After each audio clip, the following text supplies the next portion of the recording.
Fala, terceirão do meu coração, como é que vocês estão? Tudo bem, meus queridos?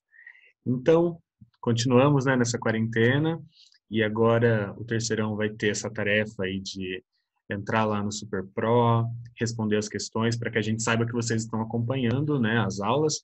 Galera, só lembrando, não são férias, né? Ninguém queria passar por esse momento de quarentena, mas já que estamos passando, precisamos usar este tempo da melhor maneira possível, né? Para que a gente tenha um ano produtivo, para que a gente não perca tempo. Tudo bem? Galerinha, eu espero que vocês levem bem a sério, tá? Façam tudo que os professores pedirem, entrem nas aulas na hora certa, façam lá os exercícios, assistam às aulas, né? Pois isso vai garantir que nós consigamos manter essa frequência e registrar isso, tá? Isso vai ser importante para a gente, ainda mais para vocês, né? No terceirão, já tem, né, o desespero de vestibular e não saber o que vai acontecer com essas datas, né, que virão por aí. Imagina perder um ano, né? Então, isso não é uma opção para gente, tudo bem? Então, vamos continuar. Galerinha, ainda pensando na dissertação, né, no texto dissertativo argumentativo, pensando no Enem, a gente vai trabalhar um pouquinho agora da questão argumentativa. Na outra aula, o prof falou com vocês sobre estrutura, o que, que tem, o que, que precisa ter, como é que é dada a nota, certo? Mas agora a gente vai focar um pouquinho na questão argumentativa e aquilo que o prof sempre fala para vocês, né? A questão de precisar ter argumentos de fora, né? Você precisar, no texto dissertativo argumentativo, demonstrar o seu conhecimento de outras áreas, né? O que você conhece de história, de filosofia, de sociologia e tal. E aí, a gente precisa conhecer algumas teorias básicas, né, alguns conceitos, algumas ideias básicas que servem para a gente usar em vários textos diferentes, com vários temas diferentes. Então, independente do tema que cair, a gente consegue usar algumas teorias, né? A gente consegue fazer os nossos argumentos ficarem mais ricos, né, mais fortes com algumas teorias. Então, eu vou tentar trabalhar com vocês aqui algumas, vocês já conhecem, né? O prof já falou um pouquinho. Aliás, vocês conhecem muito mais do que eu, porque vocês têm aula de sociologia, filosofia, com professores maravilhosos, e vocês têm muito mais a dizer que o prof, provavelmente. Porém, galera, é, vamos elencar aqui algumas ideias, certo? E principalmente aquelas ideias que servem para vários temas diferentes. Porque se na hora lá da redação cai um tema que vem na sua cabeça, assim, um pensador, vem um livro, vem um fato histórico muito bom para trabalhar, é ótimo, beleza. Mas e se não vem?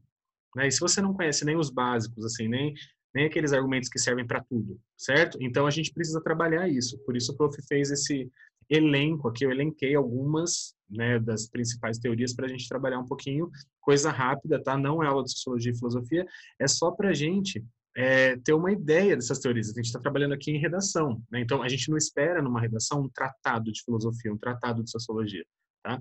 A gente espera numa redação que você consiga comprovar o seu argumento com um conhecimento sócio-histórico-cultural, com um repertório seu de conhecimento. Tudo bem? Então vamos lá. Alguém sabe quem é essa criatura fofa, maravilhosa, com essa carequinha, esse cabelo branco, essa cara de chocado com a sociedade atual? Quem que faz meme com esse ser humano? Só o Digão, né? Enfim, galera, esse daí, para quem não conhece, que eu falo tanto, né, é o Zygmunt Bauman, né, sociólogo polonês. Galera, eu coloquei uma foto dele porque eu sempre falo dele, né, sempre coloco nas aulas, sempre explico o argumento dele, né, mas eu nunca coloco a fotinha. Eu achei essa foto tão propícia, né, pro momento atual, assim, que veio a calhar, né. Eu já fiz um meme com a cara dele e já mostro para vocês quem é esse bebê, quem é esse senhor. Beleza? Galera, o Bauman, ele é, né, dos sociólogos, assim, o mais atual, digamos, né? Dizem que é o sociólogo, alguns chamam de filósofo do século XXI, porque ele trabalha, né, com a sociedade atual, ele explica, né, a sociedade atual, o jeito que as pessoas agem, né, na atualidade, né, no presente momento. Então, é, ele trabalha de uma forma que qualquer problema da atualidade é facilmente explicável com a teoria dele, certo? Por isso que o prof sempre cita. Eu sei que é uma coisa assim, até chata, às vezes, vocês ficam tirando sarro, né? Eu sei que vocês usam, mas gostam de tirar um sarrinho, né? Mas assim, ele é digamos, o coringa, né, da sociologia ali na atualidade. É aquele argumento que se você se não vier nada na sua cabeça, se não vier nenhum outro para você comprovar, é esse aí mesmo, certo? Ele serve para muito tema, né? A teoria dele serve para muita coisa, tudo bem? Então, por isso que, lógico que eu nunca deixo de abordá-lo. Galerinha, quem que é, então, o Bauman, né? Qual que é a teoria dele? Ele fala sobre a modernidade líquida, né? A sociedade líquida, a modernidade líquida, o amor líquido, é tudo líquido, né? E o sentido que ele usa para líquido é no sentido de não ter solidez, né? De não ter rigidez, de tudo se esvair, né? O líquido, ele se esvai facilmente, né? Ele passa muito rápido, né? E não tem muita solidez, é tudo muito fluido, tudo muito rápido, né? Tudo muito efêmero. E é assim que é a nossa sociedade, né?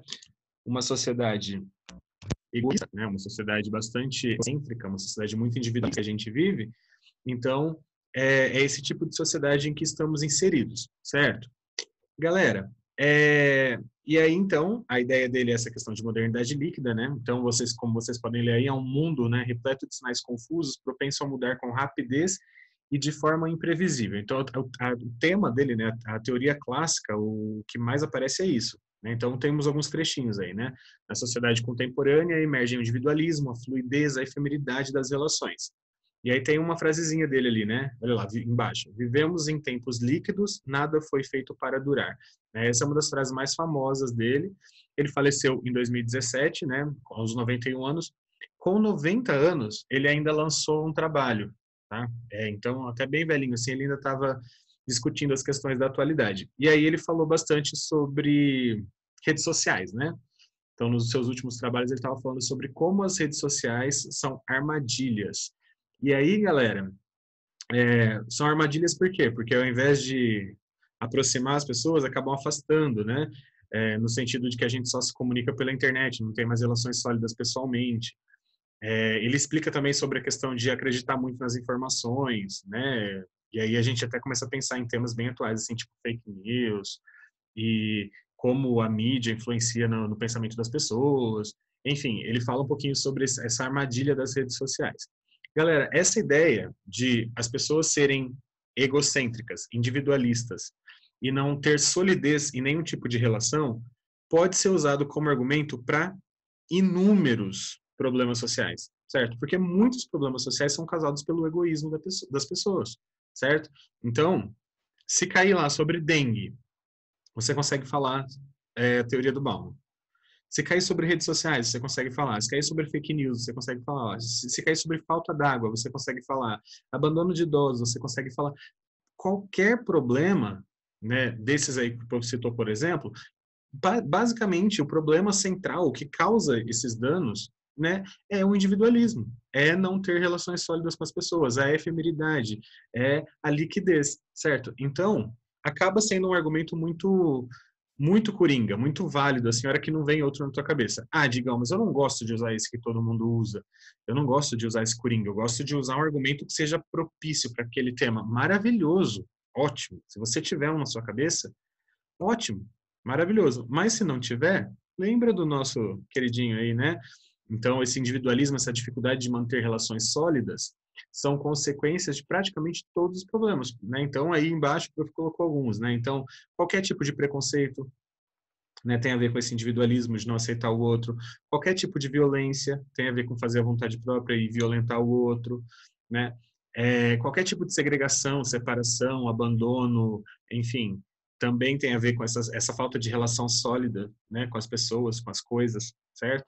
É tudo muito efêmero, tudo muito rápido, tudo muito fluido, certo? E problemas que afetam a sociedade, né? Qualquer problema. Então, por exemplo, falta d'água, mobilidade urbana, descarte do lixo, a poluição, o espaço para indígena, acesso à educação, proliferação de insetos causadores de doenças, tudo isso acontece porque as pessoas são egoístas, né? Porque elas vivem no individualismo, certo?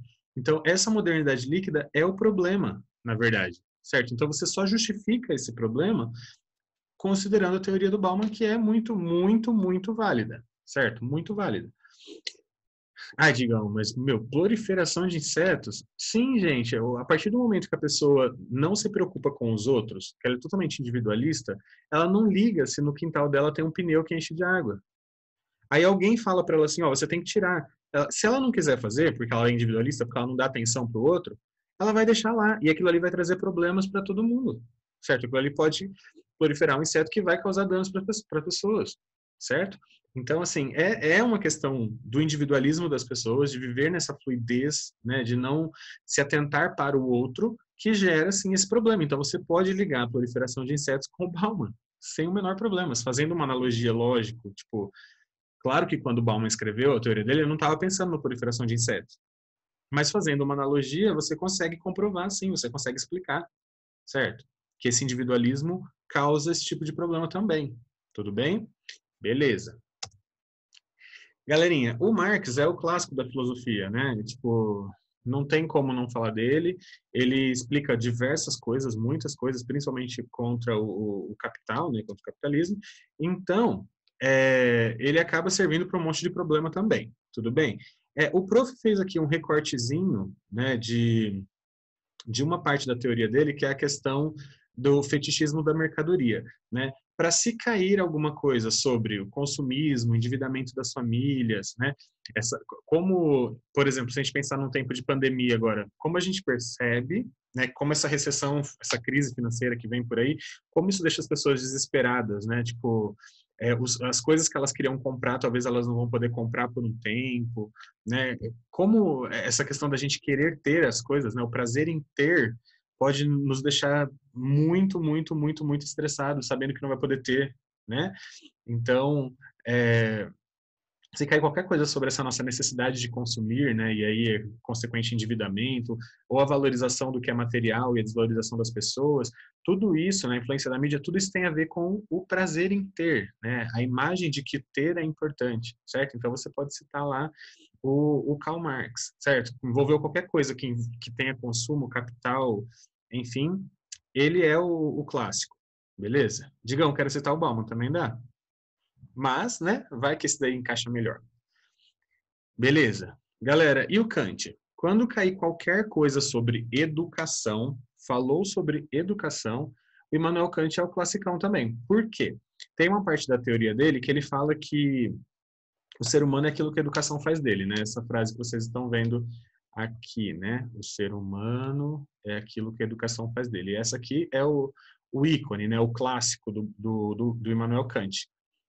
Caiu qualquer coisa sobre educação, né? Como a educação molda as pessoas, ou como a educação deveria ser diferente para moldar as pessoas, aí tem um monte, né? Olha, educação à distância, homeschooling, agora, né? Está acontecendo muito neste exato momento, né? Falta de acessibilidade, educação especial, acesso às universidades, sistema carcerário, né? Como a educação ali pode ser é, a forma de resolver o problema, enfim. Se cair sobre empreendedorismo, acesso ao YouTube e Netflix e como é difícil largar essas coisas para poder estudar, né? Vocês sabem bem disso, né? Vocês estão vendo isso agora, né? Como é difícil largar esse mundo do entretenimento para ficar focado na educação, né? Enfim, tudo o que envolve a educação ou como solução do problema ou como o causador do problema, né? A educação incoerente, errada, enfim, tudo isso pode ser tratado, pode ser comprovado com a questão do Kant, né? Então, lembra disso, o ser humano é aquilo que a educação faz dele, né? É no problema da educação que se assenta o grande segredo do aperfeiçoamento da humanidade. Então, tipo, a gente precisa ter esse como base, né, para questões de educação. Tudo bem? Beleza. O Durkheim, né, esse carinha também tem uma teoria muito legal, muito bacana, e na verdade, ele tem duas teorias legais. Uma parte é a questão do organismo social, né? Então ele fala que a sociedade é um organismo vivo, né? Pensando assim, que cada parte da sociedade seria um órgão, certo? Se todos os órgãos estão funcionando bem, a sociedade está funcionando bem. Mas se uma parcela, se uma parte da sociedade não funciona bem, isso pode trazer danos para todos, certo? Então, todos devem direcionar, né, as suas ações para o bem geral, para buscando o bem da sociedade, certo? Essa teoria dele também dá muito certo, porque tem vários temas, né, de redação que se uma parcela da sociedade está fazendo errado, isso pode trazer danos para todo mundo. E aí você consegue explicar com essa questão do Durkheim, né? Por exemplo, se cair alguma coisa sobre a valorização do trabalho, na sociedade, né? Como algumas pessoas só valorizam algumas profissões e outras não, né? E aí você pensa, né? Ah, mas a sociedade, a comunidade é um organismo, todas elas são importantes. Se um falhar, né? Se o lixeiro falhar, todo mundo fica com o lixo em casa lá acumulando. Se o médico falhar, as pessoas podem morrer. Então, tipo, todo mundo dentro da sociedade tem uma função importante, certo? Essa questão do organismo social é muito bacana também para vários problemas. Diversos problemas podem ser tratados nesse sentido, certo? E ele fala também na teoria dele sobre a questão, galera, de os valores morais e éticos serem aprendidos, né, durante a infância. Então, isso é muito interessante. A gente sabe que a personalidade de uma pessoa se forma quando ela é criança, certo? Então, os ensinamentos que ela tem ali enquanto ela é pequenininha é o que vai determinar provavelmente a sua ética, né, os seus valores morais no futuro. Tudo bem? Então, também qualquer coisa que envolva educação, né, qualquer solução que você vá propor que tenha a ver com ensinar desde cedo, ensinar desde criança, né, dar bom exemplo, certo? Você pode tratar dessa questão do Durkheim também, né, de como é importante a criança em seu processo de socialização. Se cai alguma coisa sobre exclusão na escola, sobre bullying, enfim, qualquer coisa que envolva socialização e como na infância isso pode ser problemático, né? Você pode tratar da questão do Durkheim também, né? Falar que como isso influencia ele durante a infância. Isso pode determinar a vida da pessoa, certo? Beleza, né? E aí, galerinha, tem um monte também, né, de temas aí que são vários temas. Então, divisão de trabalho, papel da mulher na sociedade, estagiários, papel dos idosos, o papel de qualquer parcela da sociedade, né? Se não funciona bem, a sociedade inteira pode ter esses problemas, né? As questões de falta d'água, desmatamento, poluição. Você tem uma parcela da sociedade que desmata, isso vai trazer danos para todos, né? A saúde de todo mundo vai ser prejudicada se faltar ar para respirar, né? Enfim, se a poluição atacar todo mundo, enfim. Por conta de movimentos anti-vacinas, né? Se um grupinho ali coloca na cabeça das pessoas que tomar vacina é uma coisa ruim, aquele grupinho ali pode se infectar e passar doença para um monte de gente, certo? Então, é muito legal essa teoria dele também para explicar diversas coisas. Galera, sempre pensando nas analogias que você tem de fazer, tá? Você não vai explicar a teoria do filósofo, do sociólogo, tipo, do jeitinho que ele criou, para o motivo que ele criou. Você faz uma analogia, tudo bem? Beleza.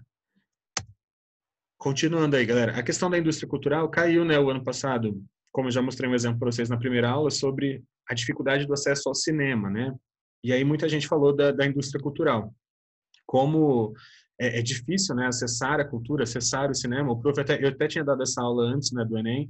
Eu coloquei ali, né, acesso à cultura com finalidade única de passar tempo, a decadência da essência da arte, Netflix e YouTube como triunfos, né, da união entre arte e tecnologia. E como, né, essa questão da indústria é uma coisa difícil, né, torna difícil o acesso e tal. Galerinha, realmente é complicado, né? Se as pessoas vendem cultura, né? Se os órgãos públicos não dão cultura para o povo, é uma coisa complicada. Então, você pode explicar essa questão da indústria cultural, né? De vender a arte. Vamos, de usar a arte com fins lucrativos, né? Vamos usar desta maneira para vocês compreenderem, certo? Então, caiu qualquer coisa que envolva cultura, né, e venda da cultura em vez de oferecimento da cultura, né? Aí você pode tratar da indústria cultural. Logo, logo. Enfim, vamos adiante. Galera, o prof preparou, então, alguns possíveis temas e argumentações que vocês podem usar, né? Então, eu vou citar aqui vários, depois vocês vão com calma. Caso eu peça para escrever sobre algum desses temas, né? Aí vocês voltem aqui no vídeo para dar uma olhadinha, né, nas possíveis argumentações, né? Então, olha aí. Se caiu alguma coisa sobre consumismo e endividamento das famílias, o que é legal citar, né, de questão histórica? Então, você pode citar, logicamente, a questão do consumismo, a Revolução Industrial, lógico, a partir daí que se aumentou o consumo, né? E aí vem todos os outros problemas, certo? Nos argumentos, você pode falar, por exemplo, do consumo como premiação pelo esforço do trabalho, né? O prazer em ter, você pode citar o Marx, falar do fetiche, causando endividamento, as pessoas querem muito ter, vão lá, consomem e depois não tem como pagar, né? Aí você pode falar da questão do uso dos cartões de crédito, que é o maior vilão do endividamento das famílias, certo? Falta de educação financeira. Ah, Digão, quero falar do Kant aí, que é a educação, né? Se a educação financeira ocorresse desde criança. Ah, quero falar do Durkheim. se desde pequeno fosse ensinado ali que eles aprendem, cara, dá para usar qualquer coisa, né?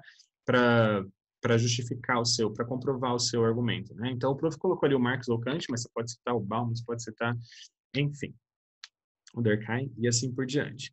Se cair, por exemplo, sobre dificuldade no combate à dengue, né? O que dá para citar de fato histórico? Ah, Digão, fato histórico é difícil, né? Sobre a dengue especificamente, né? Você pode tentar caçar aí alguma outra doença que é causada por transmissão pelo mosquito e tal, né? Para tentar citar, sei lá, surtos de malária que já teve, coisas do estilo. Galerinha, mas tem alguns temas é bom dar uma pesquisadinha, né? Como foi esse daí para o prof, né? Eu dei uma pesquisada.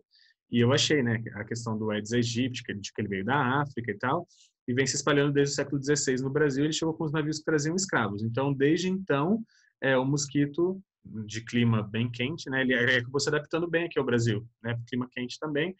Então, a partir daí, né, desde essa época, ele afeta a nossa sociedade causando várias doenças, né, não só a dengue, mas outras doenças que o Aedes aegypti é capaz de passar para as pessoas. Então, você pode citar isso, né? Desde essa época, ele sempre trouxe danos e agora a dengue é um dos principais motivos. Isso é agravado por muitos motivos, né?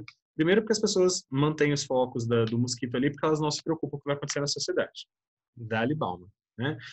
É, a falta de educação do povo também, né? Para o descarte do lixo, o crescimento acelerado das cidades, enfim. Tem muitos argumentos para vocês citarem, vocês têm de escolher dois ali para argumentar. O prof colocou aí comprovações, pode ser o Bauman, pode ser o Durkheim, pode ser o Kant. Como poderia ser o Durkheim? Você pode falar, se uma parcela da sociedade não se preocupa, né, com os focos do mosquito e acabam deixando ali, né, a água parada e tal, essa parcela da sociedade pode afetar a sociedade inteira, né? Então, um órgão ali do organismo social inteiro pode trazer danos para todo mundo, certo? Então, também dá para citar o Durkheim. A falta de educação para o descarte correto do lixo, enfim, pode trazer danos, né? Porque as pessoas vão acabar não se preocupando com isso. Enfim, tem várias formas de comprovar, depende do que tipo de argumento que você escolhe. Ok. E, por exemplo, se cai alguma coisa sobre o aumento da obesidade. Meu Deus. Fato histórico sobre obesidade, galera. É difícil, né? É complicado. Você consegue citar programas de TV, né? Você, não sei se já assistiram na Discovery Home and Health, Quilos Mortais, acho que chama, né? Você tem ali um programa de TV que trata sobre isso. Isso pode aparecer no seu texto, né? Ou um filme que você saiba, enfim, tem algumas coisas para você citar e também você pode tentar caçar alguma coisa na história, né? Então, antigamente, né? As pessoas tinham dificuldade para encontrar alimento, então elas acumulavam. Porém, hoje em dia existem muitas facilidades, né? Por isso o acúmulo não é mais viável, né? O Hipócrates na Grécia ele já observava que era necessário equilibrar o consumo de alimentos com exercícios e que os obesos morriam antes. Então, tipo, muito antiga essa questão, né? De por que as pessoas acumulavam alimentos. Teve uma época também na arte, né? A questão de enxergar como belo, né? Como saudável quem tinha um pouquinho mais de peso, enfim. São várias coisas que você pode trabalhar aí no seu texto para falar sobre isso, mas é importante que você demonstre esse conhecimento extra, né, de fora. E aí, argumentos como comer faz parte de celebrações, né, demonstrando carinho, prazer, acolhimento, com a vida rápida também, né, a falta de tempo, porque a gente vive na modernidade líquida, tudo muito rápido, não dá tempo para nada também, tudo muito efêmero, né, despreocupação com a própria saúde, certo? Enfim, faltam bons exemplos, então a influência da mídia, né? Se você, por exemplo, falar que desde criança, se os pais ensinassem, né, que não pode comer além do necessário, não teria problema. Aí vem a questão do Durkheim lá, quando ele fala que é de pequeno que se aprende, né? Ou como o próprio Kant, né? O homem é aquilo que, o ser humano é aquilo que a educação faz dele. Então, se educasse, né, para uma educação nutricional, né, talvez a criança não crescesse com esse problema. Enfim, galerinha, tem várias possibilidades de argumentação.